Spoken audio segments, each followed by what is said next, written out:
Good afternoon, and God bless all of those that will tune in to this video sometime today. I just want to make sure that our sound is working well. So give me a second. Good afternoon, and God bless all of those that will tune in to. Okay. So it looks like it's working.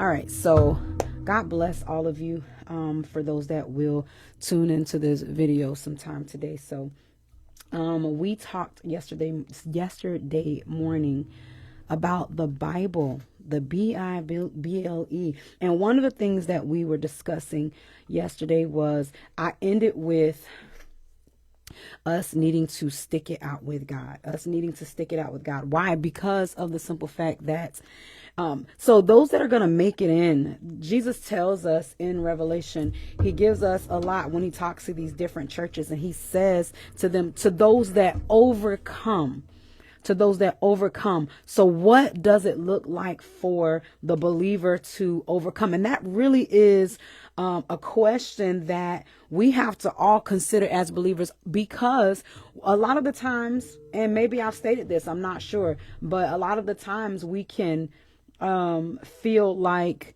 we want to give up. I was in prayer yesterday, so we have Sunday morning prayer, and one of the things that I mentioned to the Lord was, that we as a people, as the people of God, that we don't, what's the word I'm looking for? That we don't give up.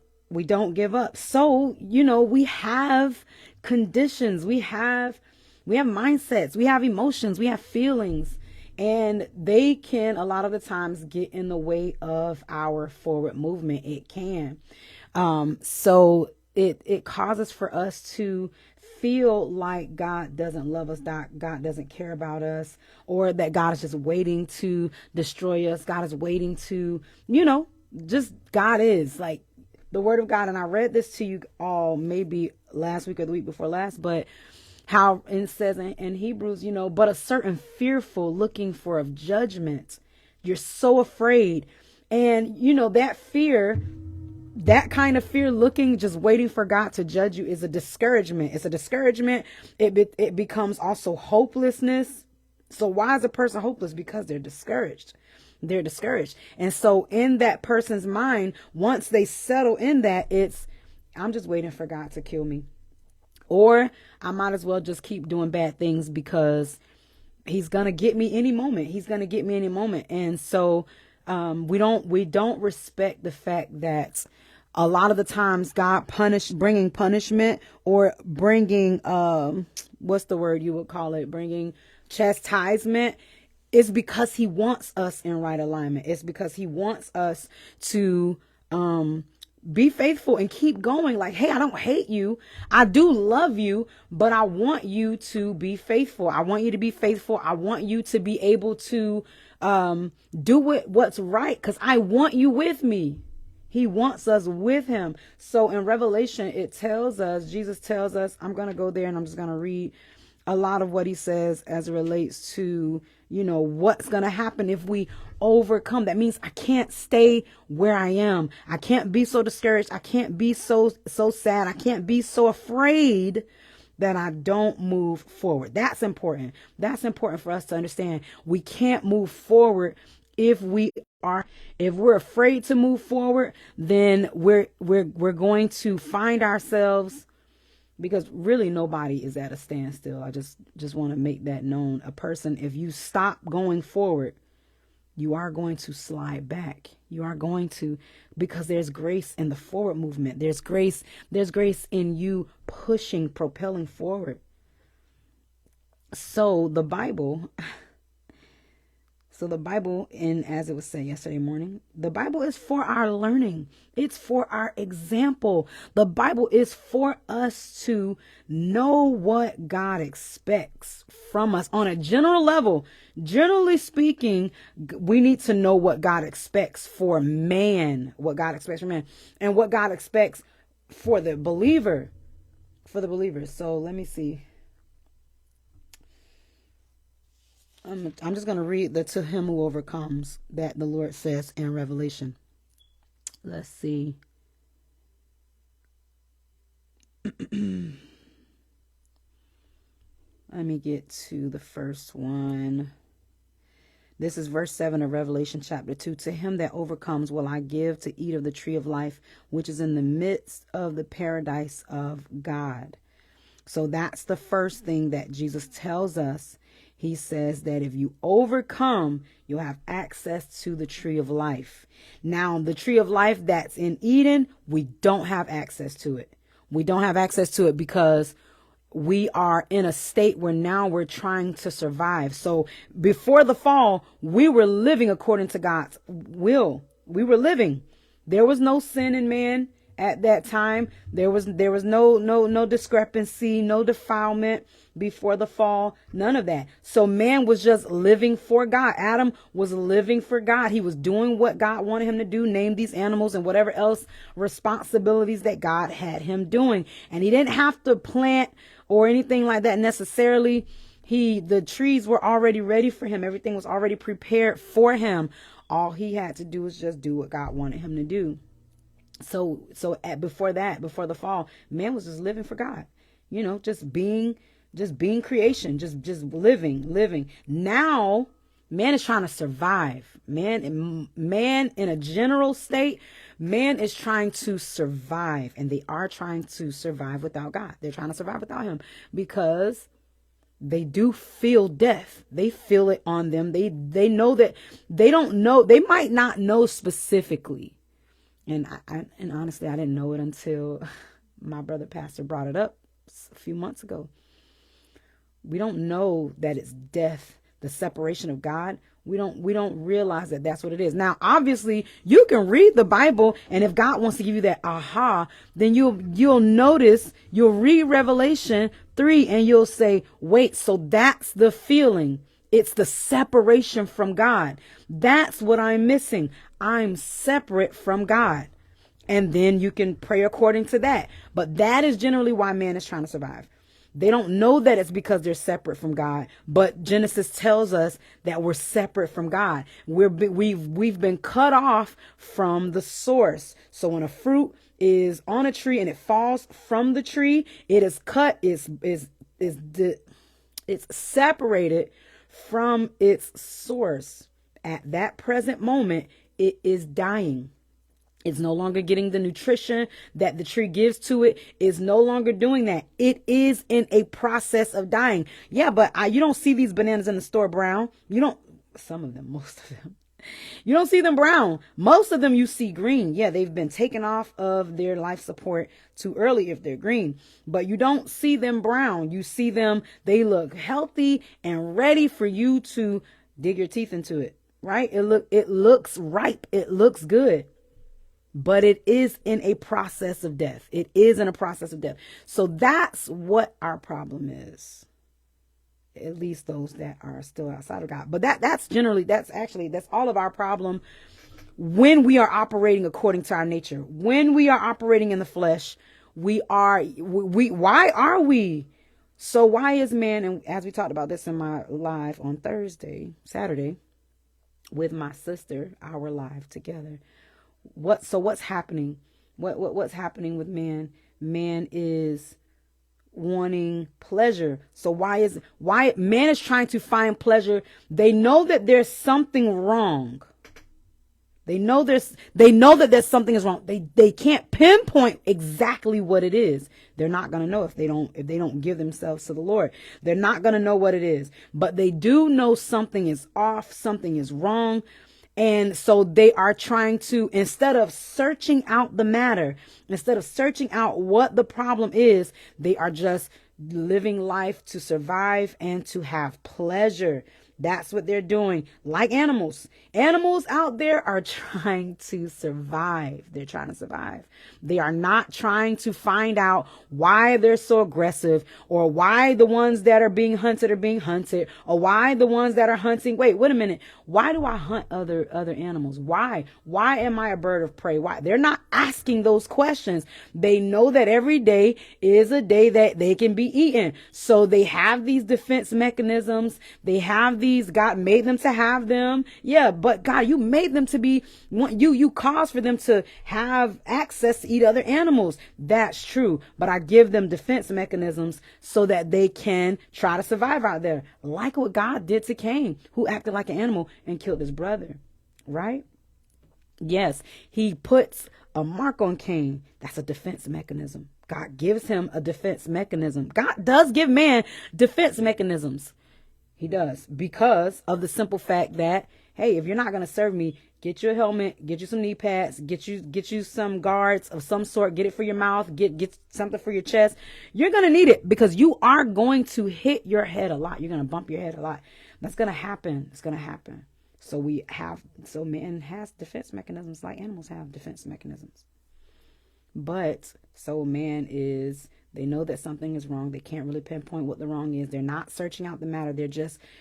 I'm just going to drink. I'm just going to smoke. I'm just going to go get more money because that's what they think. Maybe the problem is because I live from paycheck to paycheck. Maybe the problem is because I need to go on dating.com. Maybe the problem is because, these different maybes, they're trying to figure out what's the matter? What's in my way? What's hindering me? Why do I feel like I'm going, but I'm not going? Why do I feel like I'm just spinning my wheels? Maybe I need more money. Maybe I need a relationship. Maybe I need to go out to eat sometimes. Maybe it's this, maybe it's that. So they can't pinpoint that it's because they're separated from God. That's the problem. But the Lord tells us that if you overcome this first overcoming, if you overcome, according to this church, which is Ephesus, he's going to give you access to the tree of life, because you don't have access to it now in your state because you're trying to survive. Man is trying to do everything that they can to live. They are not trying to, most of the world is not seeking after God. They're not searching for God. They are trying to survive. And so they are doing things to survive. If they knew, just like when they found out about some fountain of youth, people found ways to stay looking younger, found ways to be healthier, have found ways. Why? Because we all know that you're going from a baby to a child, to a teenager, to an adult, to an old person. You know that. And you know that the old person stage, the next stage of that is death. We know that. Why? Because we've already seen it happen. We've already seen people go from a baby to an old person. And after that is death. Yeah, once you're old, your life is pretty much done. Your life is pretty much done. And you're at the end of it. So what is man doing? They're trying to find this thing to drink to make you look healthy. And this thing, no disrespect, but I remember in 2024, I was trying to get some take some vitamins and stuff, like calcium and things of that sort, to just try to keep my body functioning, because I am getting older. We are getting older. I'm not saying you shouldn't take vitamins and supplements to keep yourself healthy. I'm not saying that that's wrong. I'm saying outside of God, you doing that, it benefits you in this life. It just doesn't benefit you in the next life. Okay. So I am, just going over certain things. I was trying to find out ways, because as a woman, our bodies operate differently. And so I'm trying to find out how to, my body, like, okay, why do I gain weight? How fast can I gain weight? How fast do I lose weight? Going through that process. Okay. Trying to eat healthier, just trying to take care of my body. And I came across, so at first I saw, okay, well, this type of supplements called ashwagandha for stress. And literally I said, I can't even pronounce the name. It sounds like some African name, ashwagandha. I said, I'm not taking it. I end up hearing, and this is how we know, even believers, we got to be careful, because we do have a desire to live. And most of us at times is because, well, you don't think that God can keep you healthy. I'm not saying that God is not going to tell you to take supplements for certain parts of your body. So I just see something about Chuck Norris. He takes ashwagandha and he's healthy and he can get back out there again with the grandkids and all of that. Right. And I was looking at it, and he looks old, but he looks healthy old. Like, man, he's taking care of himself. Just recently I found out that he passed away. What are we saying? Yeah. Believe it or not, we are leaving this place. You cannot hold on to this world, not this one. Doesn't you now if you want to live according to the course of this world, yeah, the Lord is going to let you. You can't hold on to it though. We do, all of us, the sinner and the saints. And it talks about that in Ecclesiastes about how, one event happens to all of us, the righteous and the unrighteous. What is that event? Death.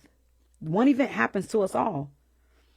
So you can read that and I'm like, well, man, what's the point? Then what's the point in doing right if everybody's going to die? Listen, there is an expiration date because you got to live in this life in a way that once it expires here, that you have access to a better place, not a worse place, a better place. There's a better place and there's a worse place than earth. There's a worse place than earth. There's a better place than earth. So we're all going to die as relates to we're all going to pass from this life. We're all going to leave this life. We're all going to. We are. That's what God is doing. He's in control of that. We are all going to die, or we're going to transition, rather. It's going to happen to all of us. So it doesn't matter then. It doesn't matter that we take care of our bodies or not. Now, obviously, as a believer, the Lord is going to tell you, hey, you need to take care of your body more. Okay, Lord, what should I do? Do these things. Okay, fine. Let the Lord tell us that. So you've got that. So I said, I'm not going to take these pills because of the name. Like, the name sounds like it's something crazy. But I ended up started taking those pills. And after some while, I don't like taking pills consistently anyway. So I ended up stopping. But I did it because Chuck Norris looked good in his old age. Right? I don't even watch Chuck Norris. I mean, I did when I was a kid because I had to. I was forced to. But the man still passed away. Where is Chuck Norris? He did pass from this life into either a worse or a better. Everybody is either going to go to a worse place than earth or a better place than earth. Everybody. But the question is, did you read the manual before you left?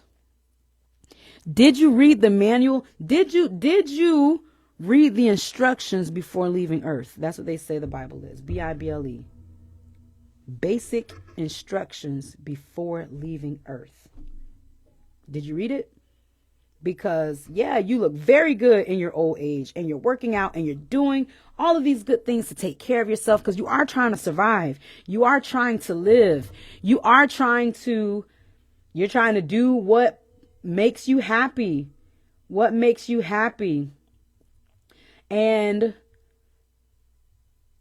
it's so we're doing what makes us happy. We're doing what makes us happy. But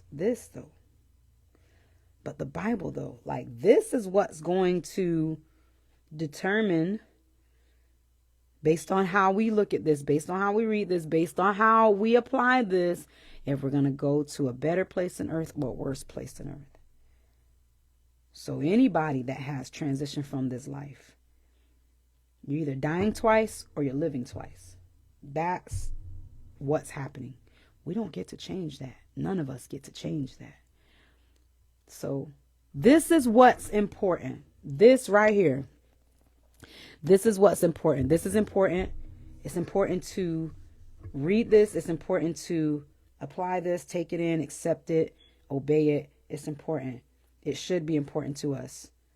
So, because if you're trying to survive, it's not going to be because you take pills, you take supplements, because you drink that drink. Now, I'm not saying don't drink healthy drinks. I'm not saying don't drink, keep your water in, because your natural body needs that stuff. I'm not saying don't take supplements because they are poisoning the food or they're making fake food and it tastes just like the real thing and it's good. It doesn't digest in your body correctly. I'm not saying don't take supplements. I'm not saying that.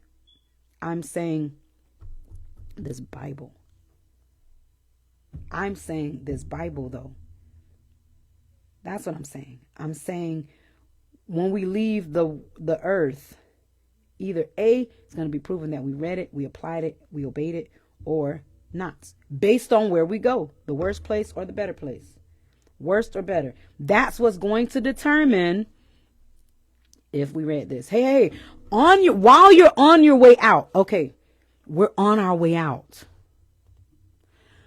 You, me, we're on our way out. Don't forget your manual. Don't forget your manual on the way. While you're going to go do and be, don't forget your manual. Don't forget this. Do I really need it? I think I know the way. This is a map. This is a map, and it doesn't give you pictures. You can get one with pictures. I don't know how that benefits anybody. I mean, colorful pictures are nice. They're nice. I'm not saying don't. I'm saying, hey, get your map. Get your map. Get your tour guide. Get your journey guide. Get it. Why do I need this? Because you're traveling. Everybody, the sinner and the saint alike. You're traveling. You think that you are living and you're just doing and you're just being and you're just having your own, No, we're walking. You're traveling. And along the way, there's sightseeing. And it's either a distraction for you or it's purpose for you. Yeah, we're traveling. Where are we going? You're going to go see the King. So, they sing the song, Take Me to the King. Oh, don't worry, you're going. You are being led to him. You are being led to the King. Make no mistake about it. You are being led. You're being led to him. You don't have to ask anybody to take you to him. And the song says, look, I'm not here to disrespect anybody. I'm really not. But this makes so much sense. Take me to the King. I don't have much to bring. You better have something. And it better not be the talent he gave you or the pound he gave you. It better not be that in the same way that he gave it to you. You don't have much. You don't have much of what? So while we are here, we have to talk to the King while we're here. King, my heart. So the song says, my heart is torn in pieces. It's my offering. Hey, yes. What does that mean for you and me? Okay, so my heart is torn in pieces. All right. Fix my heart, because I cannot bring him my heart in pieces when it's the end of the journey. I cannot. He's going to judge me for bringing my heart to him in pieces. Why is this heart shattered? Well, I didn't have much. No. Along the journey, we have access to him to have him fix our hearts. He's here to fix our hearts while we're on planet Earth. Yeah, but the conditions of life are so bad, and things are so this way and things are so that way, but I got this thing going on, and this thing is pleasurable, and I didn't know that I was supposed to get my heart fixed while I was in the journey. Yeah, the Bible tells us that. We read the Bible, the good accounts tells us that yeah. Everybody's heart is broken in pieces. Everybody's heart is torn in pieces. So either we're saying, take me to the King. You're saying, hey, somebody, please grab my hand and take me to church. While I'm living in this life, take me to church because my heart is torn in pieces and I don't have much to give him. But when I get there, he fixed my heart. Then I can go back out and work and then bring him what he gave me with usury. So if he fixes my heart when I go to church, then I can go out and work because he's hired me now. He's hired me. And now I can go and get what I need, go and get what he wants me to go and get. He wants me to occupy until he comes. I can go and work, and then I can come back to church with a handful of things. And when I get to the end of the journey, I'll have his stuff. This one thing he gave me, which is a fixed heart. And I have all of these other things that I accumulated because of that fixed heart.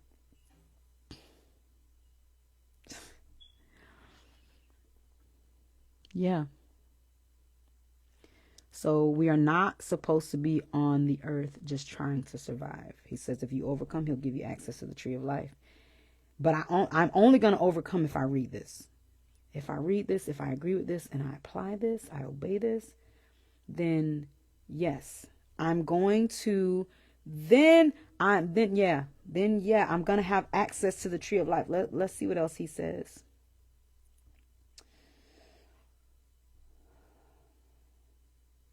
The second one is Revelation 10, verse 11. The second part of that, he that overcomes shall not be hurt of the second death. So if I don't come to the Lord, so if I come saying my heart is torn in pieces and I live throughout my entire journey with saying my heart is torn in pieces when I have access for him to fix it. Listen, I'm not saying that God is not taking the believer through a process of sanctification and healing, because he is. I'm not saying that he's not. But we are on a journey. And we do have to overcome. When we stand before him, it cannot be the broken pieces of our heart. That cannot be what we offer to him. What does he do to the man that gives him the thing that he gave him in the same condition that he gave it to him? He calls him wicked and lazy. Hey, what did you do with your heart? I fixed it. I made it whole. I gave it to you. I put it in your hands. What did you do with it? Oh, I heard that, your wrath is great and you're going to judge people for not making good decisions. I feel like I deserve for you not to do bad things because you made me this way, because you made me this way. So for me to not have these broken pieces, I just hid it under the dirt in a napkin. Here's the heart that you gave me. I'm giving it back to you the way that it is. He calls him wicked and lazy. You didn't do anything with that heart.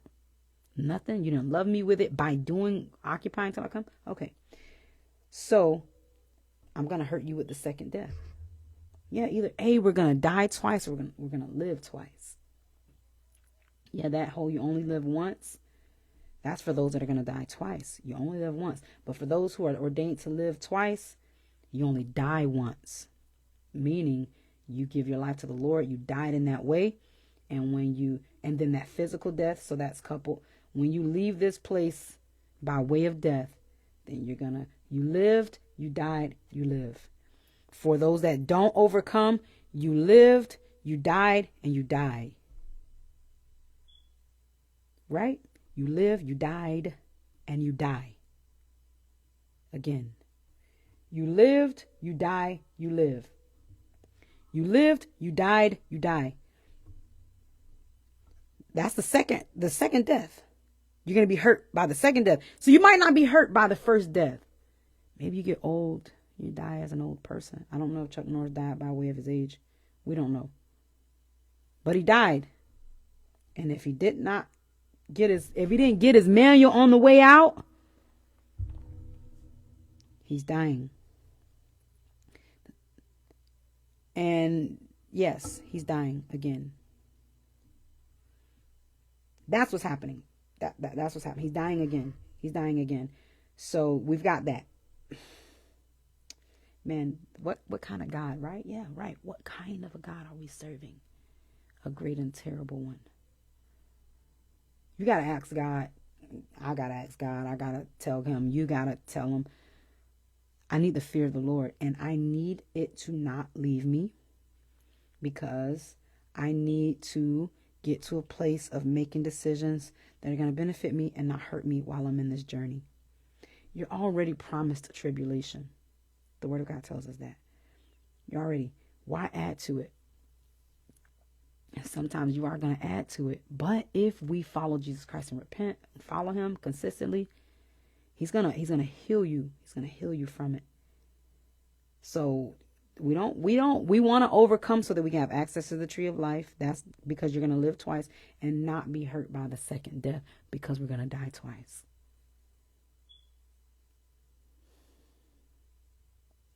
What's the next one? Revelation 2:17.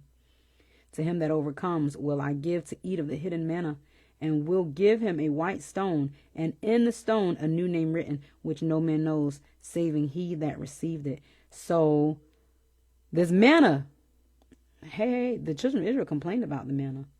And you might think you wouldn't. If you were in their shoes in that day, you would have, because you're not satisfied, because you too have garlics and leeks options, and you get to eat fish and cucumbers and melons. You get to have access to options. You have access to options in this life. What is he saying? Hey, for those that accept what I give them to eat in this life, what I give them, and those curveballs that I throw at them, to him that accepts that, I'm going to give them this hidden manna. The Jews, who are an example of us, we're going to complain about the same thing. Man, I'm tired of chicken. If I have one more night of chicken, it's been 2 months. If I eat chicken one more time, I'm going to cluck. Don't we say that?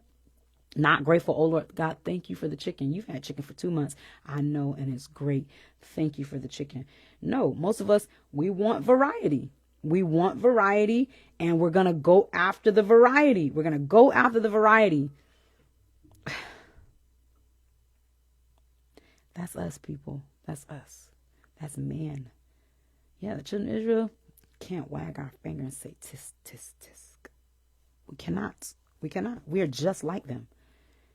We are just like them. They are our example of what we are in our flesh and what we are when we're walking in the spirit, when we're obedient. They are our example.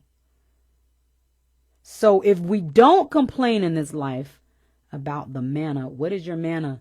The course of your life, and not, God, why is my life this way? God, why do I have this relationship? God, why do I have these kids? God, why? God, why? All the questions, all the complaining.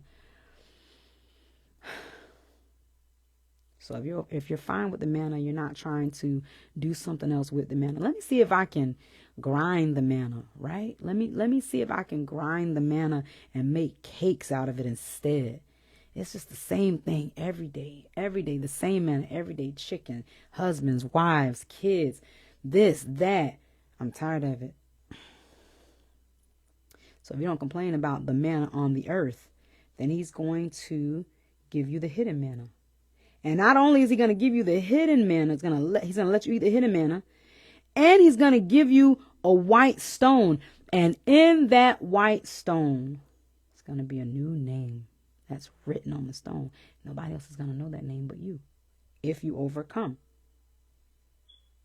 Man, this is your manual. How do I make it out of this life alive?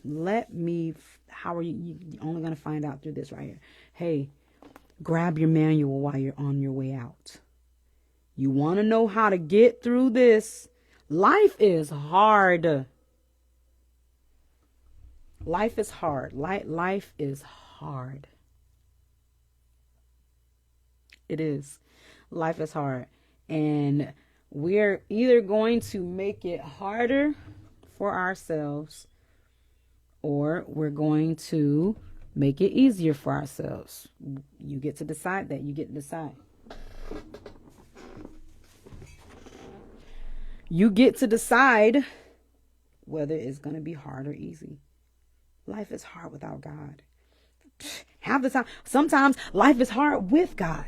Not because God is not available, but because you're in this world. You've got God. Yes, God is with you, but a lot of the times you see your failures. You see yourself according to the flesh, and so you get discouraged. You feel beat down. You feel all of that. Man, life is hard. So if we complain and not just access the Father, if he's near to you, if he's there, then I'm not saying we're not going to complain about things. We are. To who and when and how, and is it actually something we should be complaining about? Or should we just say thank you? Should we just say thank you to him? But if we don't, he's gonna give us to eat of the hidden manna. He's gonna give us a stone, a white stone, not just any kind of stone. It's gonna be a white one with a new name. With a new name.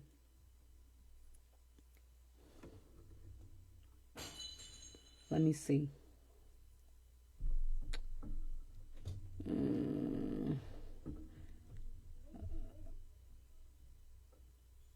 Let me see. I'm trying to find the next one.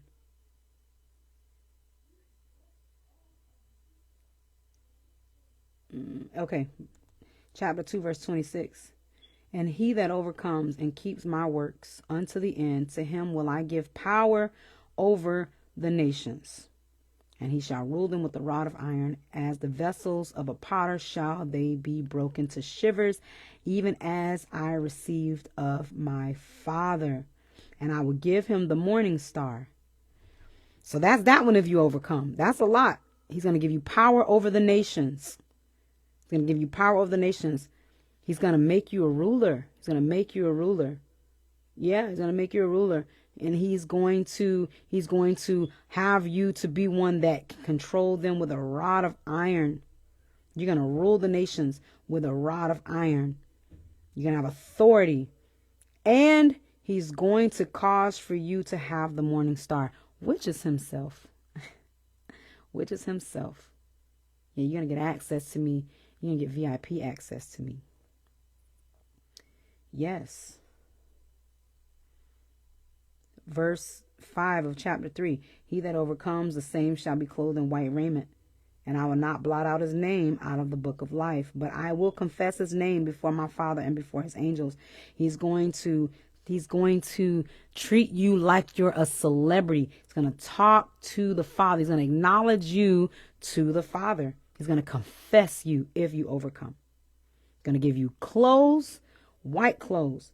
And then he's going to say, God, Father, look, this is the one. This is the one. This is the one I died for. They overcame. This one right here, their name is whatever he names you, whatever new name he gives you. This is this person. Father, look. Yeah, confessing you before the Father if you overcome. If you overcome. Let me see. Verse 12 of chapter 3, he that overcomes will I make a pillar in the temple of my God, and he shall go no more out, and I will write upon him the name of my God, and the name of the city of my God, which is New Jerusalem, which comes down out of heaven from my God, and I will write upon him my new name. So that's also a promise. If you overcome, he's going to write his God's name on you.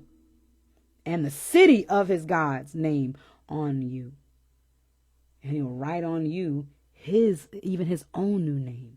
We don't even know what that is. We don't know what that looks like. Verse 21 of chapter 3, to him that overcomes will I grant to sit with me in my throne, even as I also overcame and am sat down with my Father in his throne. Yeah. Now you get that kind of a close access if you overcome.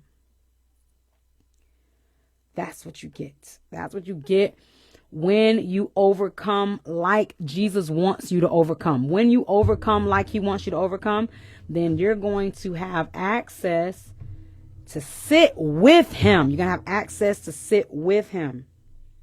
That's what the Bible is. This is, hey, we need this. We need this. You need it. I need it. And we need to read it. You need this. You need to read it. We need to agree with it. We need to accept it. We need to beg Jesus. We need to beg Jesus to help us obey this Bible. What's in it? To obey it.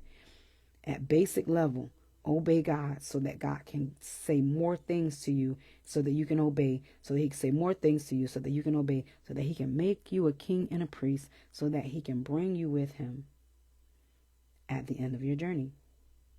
The Bible. The Bible. We've got to overcome. We've got to overcome. Otherwise, we're going to be spinning our wheels here. That's what people are having pleasure, but they are spinning their wheels. They are spinning their wheels. But they're so clouded. They're not grabbing their manual on the way out. They are spinning their wheels though. And life is still moving. We're still going. We're still commanded and scheduled to keep going. We got to still keep walking though. Nobody, you ever seen a conveyor belt or, the escalator, the stair escalator thing? No matter, you can walk, you can walk up the stairs, but the stairs are still going down. You can try to withhold something on the conveyor belt. The conveyor belt is still going. You can't really, the thing you put on it can't go up. It's only going to go that way. It's going to go to the end. You put it on the conveyor belt, it's going to go to the end, whether you're at a cashier or a checkout place. The conveyor belt is going to take that item to the end. So nobody, you can't walk backwards. Nobody can. It doesn't matter what you do. You can take medicine to try to look good. You can go find some witch and get some fountain of youth. You can do all of that to try to look healthy, look young. You can look young. You can look really good in your old age. You can look young. And guess what? You're still going that way where God is. You're still going that way. You're not, you can try to revert back to being a young person. If you got the money for that, you can do that. You can. If you got money, you can make yourself look like your younger years. You can. You are still going that way though. You're still going that way. It doesn't matter. It doesn't matter that you're 50 and you look like you're 20. You're still going that way. You can change looks. You know, they have AI systems and all of that. You can do all of that. You can. You're still going that way where God is. So I encourage you, get one of these on your way out. In Jesus' name, God bless you.